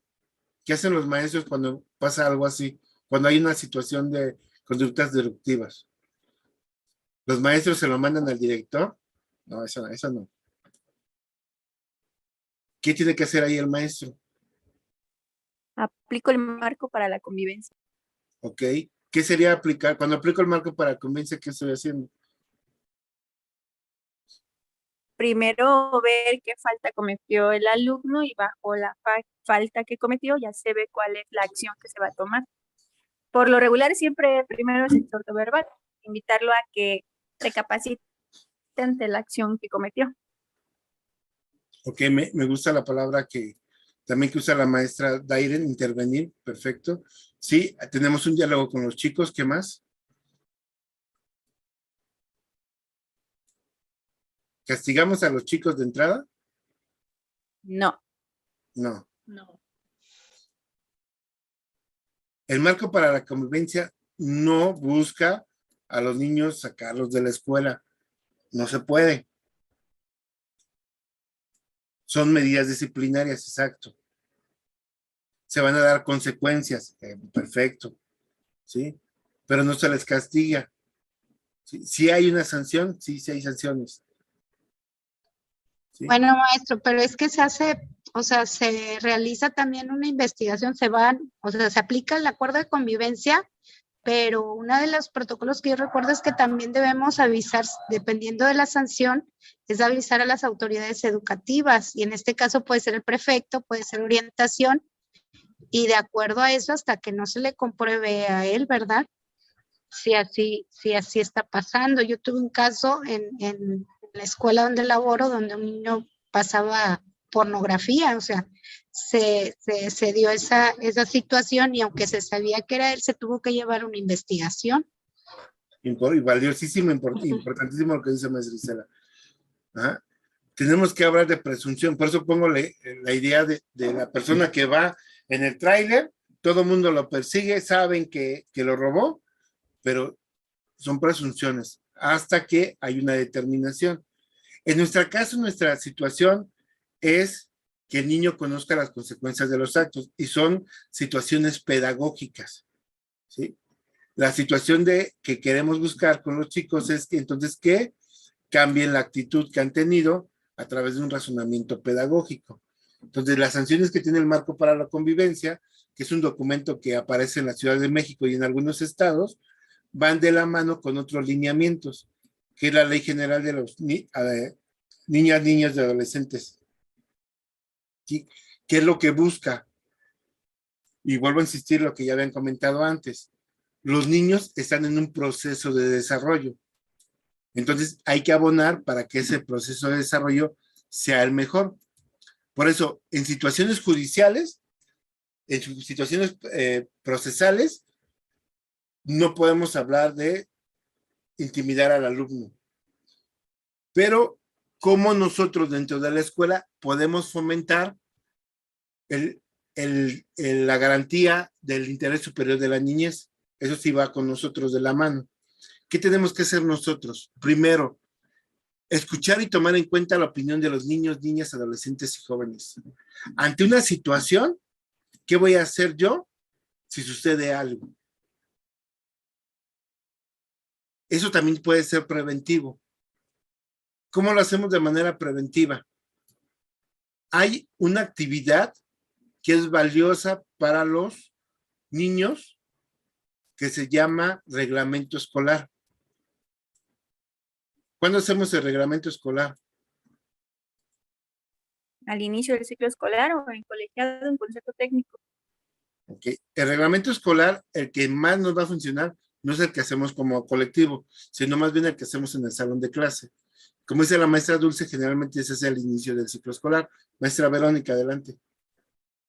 El reglamento del salón de clases, yo lo aplico al inicio del ciclo escolar y se construye con las opiniones y en consenso con los alumnos. Perfecto. Algo importante, maestra Verónica, que también dice la maestra Daniela, es que se debe de trabajar de manera democrática. Pero más que de manera democrática, se deben de llevar a consensos. Pero el reglamento escolar no se tiene que hacer en un solo momento. Yo les sugiero que lo revisen de manera permanente, porque al final es lo que dice Rachel, ¿sí? Son normas de convivencia y se pueden ajustar y reajustar. Lo importante del reglamento es que sea un reglamento vivo y que se ajuste a todas las situaciones que prevalecen en el salón de clase. Entonces sí es importante que lo construyan, pero también lo vuelvan a revisar. ¿Qué sanciones hay? ¿Sí? ¿Qué obligaciones hay? ¿Qué derechos hay? Para que se vayan ajustando. Entonces, de esa forma también toma en cuenta los intereses del niño, adolescentes y jóvenes. O sea, no lo malentiendan. No es, ya te portaste mal, Georgina, pues ahora qué vamos a hacer contigo. No, sino más bien es la construcción dentro del desarrollo de convivencia diario que tienen los niños. ¿A través de qué? El reglamento escolar, la aceptación de derechos, obligaciones, debates, las pláticas que se hacen generalmente en las asignaturas de civismo, ¿sí? De educación cívica. Considerar la identidad, sexo, etnia, edad, religión, aspectos culturales. Todos somos individuos diferentes, pensamos de manera diferente, ¿sí? Hemos vivido situaciones que nos hacen ser únicos. Bueno, pues vamos a reconocer que todos somos diferentes y cuál sería el actuar sobre lo que nosotros pensamos, ¿sí? Los hombres pueden llorar, los hombres pueden llorar, que lloren, ¿sí? Pues sí, son personas. Exacto. Entonces, todas estas situaciones que de pronto tenemos de manera cultural, hay que tratar de eliminarlas y reconocer que cada uno somos diferentes. Privilegiar la preservación del entorno familiar, mantenimiento de las relaciones familiares. Vamos a buscar que a pesar de que yo vea que la mamá no ayuda mucho al niño, dar las cosas que sean del niño al niño y a la mamá, todo lo que sea necesario. Mi recomendación, el niño llega tarde, que el niño entre. O sea, él no es responsable de llegar tarde, pero a la mamá todo lo que ustedes quieran. ¿Sí? A lo mejor nos pueden decir que tenemos un maltrato al público, porque al final la mamá es público, ¿no? Pero no estamos lastimando ni lesionando al niño. Entonces yo voy contra la mamá, sabe que usted tiene que llegar temprano por su hijo, sabe que usted tiene que llegar y dejármelo temprano. Ay, maestra, que se lo voy a llevar un ratito, ¿no? O sea, yo trabajo de 8 a 4, ¿sí? Si me lo deja antes, usted me lo está abandonando. Si llega después, usted me lo está abandonando. Porque al final eso es real, ¿no? Ustedes tienen su trabajo y su labor a tales horas y tales horas. ¿Sí? Responsabilidad, aquí está. Está reglamentado que la que tiene que darle todo lo que necesita para que el niño venga a la escuela, lo que sería lápiz, goma y todo eso, usted lo tiene que dar. ¿Sí? La obligación de la escuela va en otros sentidos. Entonces, toda esa parte es importante. Identificar y considerar situaciones de vulnerabilidad. ¿Qué vamos a hacer para apoyar a nuestros chicos con discapacidad que tienen alguna situación de abandono, de violencia o de separación? ¿No? Tratar de ayudar en algunas situaciones, lo que sea humanamente posible, para que esas barreras o esas situaciones, si bien no se eliminan, por lo menos se minimicen. Y asegurar en todo momento el cuidado, seguridad y protección de las niñas, niños, adolescentes y jóvenes.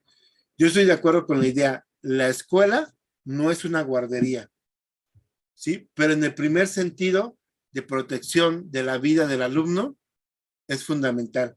Recuerden que es una necesidad básica. Entonces, no podemos quitar primero esa idea. Entonces, en la escuela, ¿qué desarrollamos? Primero, acciones para preservar la vida. Después, acciones de desarrollo, ¿sí? Y las que se puedan integrar para desarrollar la identidad de los alumnos, bienvenido. Pero de manera tácita, prioritaria, primero la vida de nuestros alumnos. Maestra Fátima, adelante. Perdón, maestro, por mis preguntas, pero ¿cómo se debe atender una discapacidad mental? Una discapacidad mental, recuerden que hay distintas situaciones que podemos hablar de discapacidad.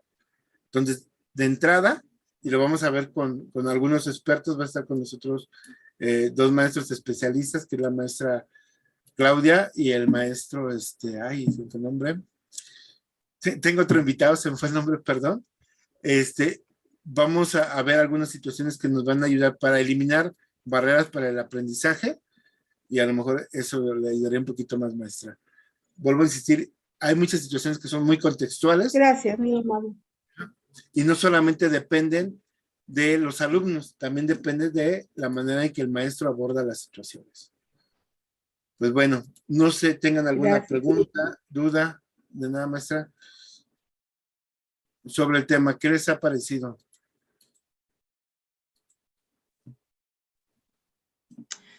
Yo, maestro, bueno, me parece un tema muy interesante porque día a día en las escuelas vivimos diferentes situaciones, como usted lo menciona, tanto de niños con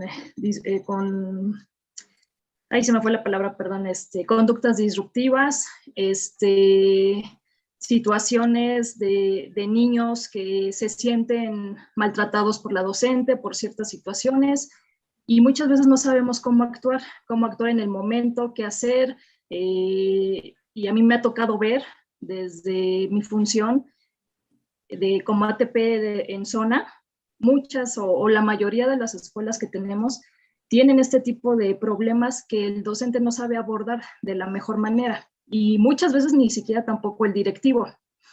Apenas tuvimos un caso de una mamá que llegó muy alterada, amenazando ya a la maestra, y lejos de que la directora protegiera primero el derecho del niño, ese interés superior de la niñez, decidió proteger a la maestra. Entonces no le dio la debida atención a la señora muy alterada ya amenazando a la maestra. Afortunadamente yo iba de salida y me topé con la señora y sí, traté de tranquilizarla y inmediatamente lo único que hice en ese momento fue decirle que por escrito nos dejara esa queja, porque la verdad yo no estaba enterada de la situación. Y al día siguiente la señora acudió y lo que primero se hizo fue retirar a la maestra de grupo para proteger al menor porque ya se sentía muy agredido. Entonces nos damos cuenta que en realidad como maestros, y pues yo me incluyo, a veces no sabemos cómo actuar ya en una situación real de momento y se nos olvida que lo primero es el menor. Antes, como usted lo mencionaba, antes de los derechos, hasta como nosotros como servidores públicos, tenemos primero que proteger al menor. Sin embargo, la directora, pues ya posteriormente se molesta, pues porque se sigue la línea que tenemos que hacer desde la zona, como es la investigación, levantar actas y derivado al desconocimiento de las leyes, la maestra o las directoras piensan que las autoridades están en contra de ellas. Entonces creo que es muy importante que conozcamos realmente cuáles son estas leyes, pues para estar informados, para saber cómo actuar y que sí, de momento yo creo que nos pasa a todos, no sabemos qué es primero, ¿no? Ahorita la verdad ya me quedó más claro que cómo poder aplicar este interés superior de la niñez. Había cosas que yo desconocía y que me parecen muy importantes y pues las voy a seguir estudiando para evitar caer en ciertos errores. Me parece muy interesante este tema. Sí, sobre todo aquí algo importante es que es como que una rayita para buscar la interpretación, porque van muchas cosas como interpretación. Entonces, aquí lo más importante, sobre todo para son directores, supervisores, ATPs, antes de determinar algo, lo mejor es buscar otros apoyos que te ayuden a determinar y obtener la información suficiente, ¿no? Luego nos llega a suceder que tener, ¿cómo se llama? Determinar las cosas rápido o no meditarlas te puede orientar a situaciones que realmente te meten en una situación, una queja muy complicada, ¿no? Por ejemplo, les decía, a lo mejor ir al baño, nosotros lo vemos, ay, pobrecito, ¿cómo van a estar hombres con mujeres dentro del baño? Cuando es algo natural para algunos de nuestros chicos, ¿no? Papá con mamá. Entonces, yo, por ejemplo, ahorita para la situación del Día de las Madres, dentro de los comentarios que tuvimos y surgimos fue, bueno, pero que nada más vengan los papás en la escuela. ¿Por qué? Porque luego las mamás vienen y no realizan algunas acciones, y si es el Día del Padre, pues es el Día del Padre, ¿no? Pero dentro de las cosas que comentamos en nuestro colegiado es que no podemos ser tan cerrados, porque de entrada en mi escuela ya hay personas donde hay 3 parejas de mamá con mamá. Entonces, ¿qué vamos a hacer con estos chicos? Aparte tenemos abuelitas, abuelitos, abuelitas, tías que se hacen cargo de los niños y son los que vienen a eventos de Día del Padre. ¿Sí me explico? Entonces tenemos que determinar lo que sucede conforme el contexto. Tenemos que aprender a manejar las situaciones con información y eso nos va a ayudar a tomar las mejores decisiones. Maestra Ellen, adelante.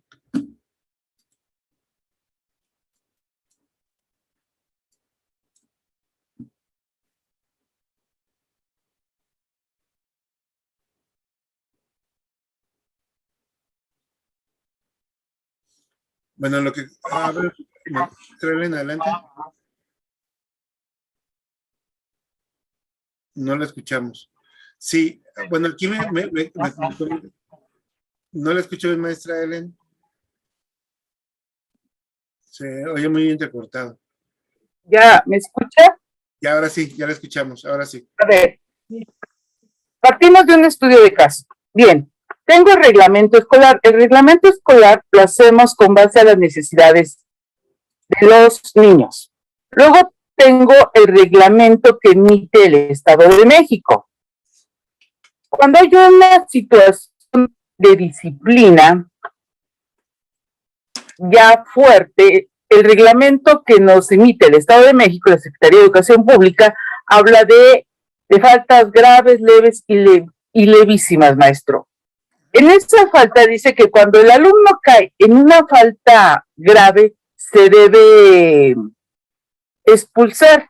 Y se comentaba con el director, bueno, este joven ya reincidió 1, 2, 3 veces, ¿por qué no lo expulsa? Pero es que el reglamento dice que debes expulsar cuando hay sangre. Allí yo pido una orientación práctica, legal y normativa. ¿Qué se debe hacer con los jóvenes que reinciden constantemente y nada más se les menciona, se les comunica que deben cambiar su actitud, pero ellos reinciden? Ok, conforme a lo que me comenta, así claro y sencillo voy a tratar y muy contundente. Primero, hay una ley de protección con los chicos y de educación donde no se les puede expulsar por ninguna situación. Ninguna. Y ningún reglamento va más a ley de la, va más arriba que la Ley General de Educación, el artículo 3º. Entonces, no se les puede expulsar a los chicos. Si hay sangre, no sé qué se refiere que hay sangre, pero si hubo una pelea, hay sanciones. Recuerden que la escuela no es una unidad que es, ¿cómo llamarlo? Lo que pasa en la escuela se queda en la escuela. No pasa así. ¿A qué me refiero? La escuela no da sanciones administrativas ni penales. La escuela tiene que dar sanciones pedagógicas y orientaciones para que el alumno mejore. ¿A qué me refiero? Que la responsabilidad de que el alumno, no sé la conducta disruptiva que tenga, la transforme, es responsabilidad de los maestros. Para eso se están contratando los maestros. Esa es la intención de una escuela. Cambiar las actitudes de los chicos, normalizar, socializar y todos los que ustedes quieran. ¿Cuál es la responsabilidad? La responsabilidad de la escuela es entorno pedagógico. Sin embargo, la dirección, los padres de familia, las autoridades tienen que hacer valer otros derechos y poner en marcha otras instancias. En este caso sería una situación judicial o penal. Levantar las actas correspondientes para que las personas adecuadas intervengan no en una situación pedagógica ni dentro de la escuela, sino en una situación en el orden legal. No sé si me explico en esa parte, maestra. Entonces, si hay sangre, supongo que hubo una agresión, las agresiones están penadas para cualquier tipo de individuos, desde los chicos hasta los adultos. ¿Qué tendrían que hacer ahí? Levantar el acta correspondiente. Una lesión, levanta acta, permite la autoridad competente. No lo entendí muy bien, maestra, otra vez. Si hay lesión, que levante la acción informativa, sí, claro, pero no la entiendo, maestra. Mejor le dejamos ahí, maestro, no sirve de algo. Perdón, eso último ya no entiendo, pero si me lo escribe con el chat, le voy apoyando. De entrada, vuelvo a insistir, la escuela no está lejos, no está fuera de lo que es la sociedad. Si hay una situación de índole penal o legal, sin ningún problema lo pueden implementar las acciones de la escuela apoyándose de otras entidades, pero de otras entidades y de otros departamentos. En este caso, vuelvo a insistir, la escuela tiene una situación bien definida, que es la pedagógica. Maestra Isela. Sí, maestro. Quería preguntarle qué ¿Qué otra bibliografía pudiéramos consultar para poder ampliar el estudio en este tema, aparte de la Ley General de Niños, Niñas y Adolescentes? Vamos a hablar de los derechos, perdón, de la Ley de los Derechos de Niños, Niñas Sí, y Adolescentes. precisamente vamos a enfocar mucho ahorita para el estudio, la Ley General de las Niñas, Niños y Adolescentes, y toda esta semana vamos a ver algunas otras actividades que nos van a permitir reconocer un poquito más este tema y la forma en que ya se desarrolla y se pone en marcha. Por ejemplo, aquí me ponen aquí en el chat que es importante el interés superior de las niñas, pero me hablan también de los derechos de los maestros. No, es importante separarlos, maestra Liz, que me coloca. Los derechos de los adultos y los derechos laborales no van a estar encima de los derechos de los niños nunca. Eso ténganlo bien claros. Y yo también soy muy claro en esto y lo vamos a ver en los siguientes días con el Acuerdo 96. Ni la dirección, ni los maestros, ni la Secretaría de Educación Pública tienen que ver por los derechos de los maestros. ¿Sí? Y en esa parte hay que ser muy claros. Nosotros tenemos para defender los derechos de los maestros algo que se llama Sindicato Nacional de los Trabajadores o el sindicato que ustedes quieran. Esos son las personas adecuadas que van a defender los derechos laborales de los maestros. ¿Sí? Nosotros tenemos que velar dentro de nuestro haber por los derechos de los niños. Es para lo que estamos contratados nosotros. Si nosotros queremos, dentro de las situaciones, buscar argumentar alguna situación, vuelvo a insistir, la escuela no es un agente donde tú digas, lo que sucede en la escuela se queda en la escuela, para nada. Si un director te está acosando, pues ve y levanta el acta. Si un padre de familia te está amenazando, ve y levanta un acta. ¿Sí me explico en esto? O sea, no te tienes por qué dejar ni por nada ni por nadie. Pero el interés que tenemos todo uno de nosotros al desarrollar nuestro trabajo está bien definido. Tenemos que cuidar la protección de los niños. Entonces, supervisores, directores, maestros, tenemos que enfocar a eso. Y viéndonos un poquito más para el examen, vuelvo a insistir, no se trata de lo que suceda dentro de sus escuelas. Lo que vamos a buscar aquí también rescatar mucho es cuál es el ideal dentro de las acciones, porque es lo que nos van a evaluar en este examen, ¿no? También definiéndolo de otra forma. Maestra Virginia, adelante. Hola, buenas noches, maestro. Mire, a mí me surgió una duda, bueno, es eso ya como un poquito personal. Mi directora, cuando las mamás solicitan que salga el niño por X, Y razón, no lo puede recoger más temprano, más bien a la hora, no lo puede esperar a la hora de salida. Le ha negado el acceso. En una ocasión una niña se cayó en educación física corriendo y lloró mucho, pero la revisó la maestra y no levantó el seguro pero la niña se quería ir. Dice, no tienes nada, te quedas. En ese caso, estamos hablando del interés superior del niño, ¿no? De que sobre todo hay que estar salvaguardándolo. Si la mamá no puede recogerlo temprano, sí lo podemos dejar salir. Y también si el niño se está quejando de que le dolió el golpe, también lo podemos dejar salir. Maestra, ¿qué edad tienen sus hijos, tus niños, perdón? Mis niños son de preescolar, tiene 5 años. No, pues si los deja salir, lo que está desarrollando usted es un abandono. ¿Usted quiere que sea el abandono de usted o de la mamá? Yo sí quiero que sea de la mamá. Si usted avisa a la mamá y la mamá no va por alguna situación, es un abandono. Si niega, como dice la maestra Dulce, que el niño salga por alguna situación, no sería un secuestro como tal. Sin embargo, sí tiene alguna sanción administrativa y hasta penal. Entonces, aquí algo importante es, para esta situación de la salida de los niños, si hay un protocolo, si el papá trae al niño antes de la hora de la escuela o lo saca fuera del horario, es un abandono, completamente. Entonces, aquí lo que tienen que hacer es un seguimiento y darlo a conocer al padre de familia. Yo veo grave también la parte en que si un niño se cae, no llaman al seguro. Entonces, a mí en lo personal me ha tocado situaciones en donde el niño se cayó, tú le das una pomada, le dices, lo levantas, lo sacudes y ya, y resulta que a 1 o 2 días, resulta que tuvo una lesión grave, porque al final tú no eres médico. Lo que yo uso como protocolo en mi escuela es, no importa si el niño se cayó poquito y medio se raspó, tú llama al papá y avísale, ¿no? Y entonces que él determine si va al seguro o no va al seguro, ¿no? Porque dentro de esa parte es lo que yo busco, la protección del menor. El seguro gracias. siempre, en el ideal, maestra Dulce, siempre se tiene que activar. Siempre se tiene que activar bajo alguna situación. Hay ocasiones en que los papás se niegan o porque tienen algún otro seguro.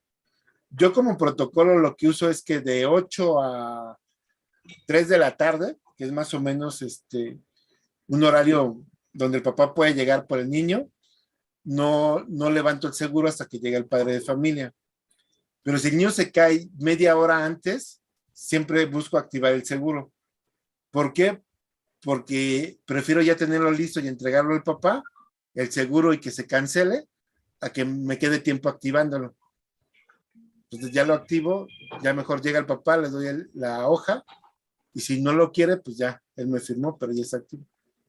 Maestro, pero yo sabía que el seguro, o sea, se cae el niño, nosotros no somos del área médica, yo no sé si el niño tiene un esguince o tiene una fractura o lo que tenga. Yo hasta donde tenía entendido que el seguro se tiene que activar y ya que llegue la mamá y llega la mamá y luego dice, sabe que pues no lo quiero por las vueltas que tengo que dar, ella tiene que firmar, pues obviamente de que no lo requiere, pero nosotros ya tenemos como un antecedente o un amparo que nosotros le activamos el seguro y que la señora lo rechazó, porque en varias situaciones ha pasado en que pues no se activa y resulta que al día siguiente pues ya presenta una molestia o que siempre fue una fractura y que siempre sí quería el seguro. Sí, aquí hago lo que comenta la maestra Verónica. Yo me espero hasta que llegue el padre de familia y ya conforme él me diga, lo activamos. Pero sí, la situación que se busca es que siempre esté activado. Aquí algo importante, y hablando del derecho del niño, es que hay un seguro por parte en la Ciudad de México que te cuida todo el tratamiento del niño. Entonces, mejor activarlo. Yo no veo mayor problema con eso. Y en otros estados hay distintos seguros y depende de las acciones. Entonces, hay que tener cuidado. Yo, sobre todo en los seguros, siempre busco que, por ejemplo, hay padres de familia que se lastimó su niño hoy y que el día de hoy es viernes y el día lunes llegan que su hijo se lastimó y que no le avisó a nadie, porque nos ha pasado en algún momento. Entonces yo simplemente agarro y digo, yo sé que no va a pasar por el tiempo. Entonces agarro y le digo, ¿sabes qué, Vicente? Márcale el seguro. Entonces que marque el seguro y que la persona encargada diga, no pasa. Yo sé que es una carga administrativa, 5 o 10 minutos que yo pierdo, pero el papá ya sabe que no fue por la dirección, sino simplemente porque no hicieron lo correcto. También busco ese tipo de situaciones. ¿Va? Bien, no sé si alguien más quiere comentar algo, alguna otra situación. Yo nada más por último, un favor. Bueno, es que la Ley General de los Derechos de Niñas, Niños y Adolescentes es muy extensa. Entonces me gustaría saber qué artículos son como los más importantes para estudiar, para analizarlos y tener como pues un pequeño compendio de todas las leyes, pero enfocarme únicamente a los que más nos van a ayudar. Sí, cambia conforme el tipo de evaluación que vamos a tener y la función que tenemos, pero vamos a tener una charla sobre esta ley en específico. Creo que toca el día miércoles o el día viernes. Pues no se preocupe, sí lo vamos a platicar, maestra. Va a ser el día viernes cuando lo vamos a platicar. Ok. Bueno, gracias. les agradezco mucho que hayan asistido el día de hoy. Estamos al pendiente de las actividades. Les comento, tenemos el día de hoy, lunes, la actividad del interés superior de las niñas, niños y adolescentes. Mañana, principios filosóficos y éticos de la educación mexicana. El día miércoles, acuerdo 96, y ahí sí vamos a ver algunos derechos y obligaciones de los maestros. El día 15 tenemos Ley General de las Niñas, Niños y Adolescentes. Y de entrada les comento, el día sábado, este sábado, sí vamos a tener actividad a las 8 de la noche, para que no vayan a los 15 años ni a la boda y se queden en la actividad. ¿Sí? E iniciamos la dimensión 2, que se llama planes de estudio de los aprendizajes. No, no es cierto, espérenme. No es cierto, el sábado no tenemos actividad. Es hasta el otro sábado. Me equivoqué.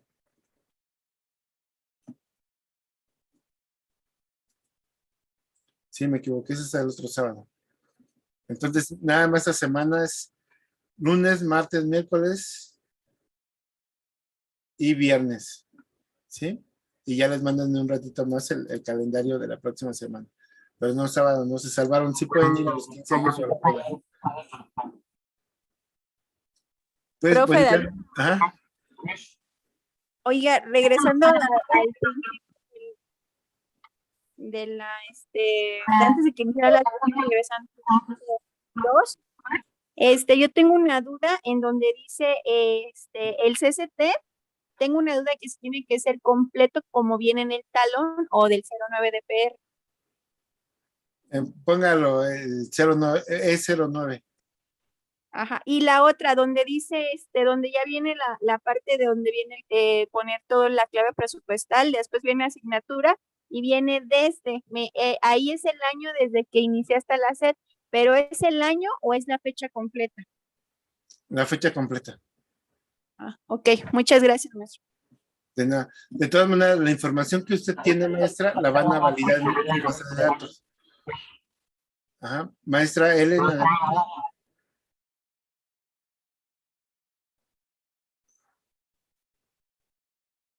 No, creo que no. Bueno, pues, bonita noche a todos, que descansen, nos vemos mañana, igual a las 8. ¿Sí? Gracias, maestro. Sí, gracias. luego, Hasta hasta mañana. luego. Gracias, hasta Muchas mañana. gracias, profesor. Buenas noches a todos. Buenas noches. Gracias, maestro. Buenas noches. Buenas noches, hasta mañana. Gracias, maestro David. Bye, bye, bye, hasta luego.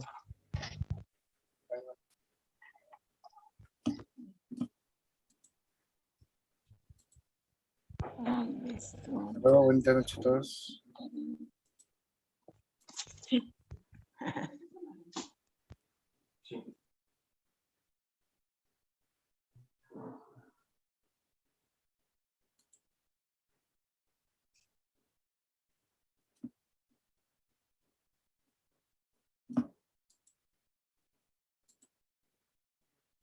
Bonita noche, hasta luego.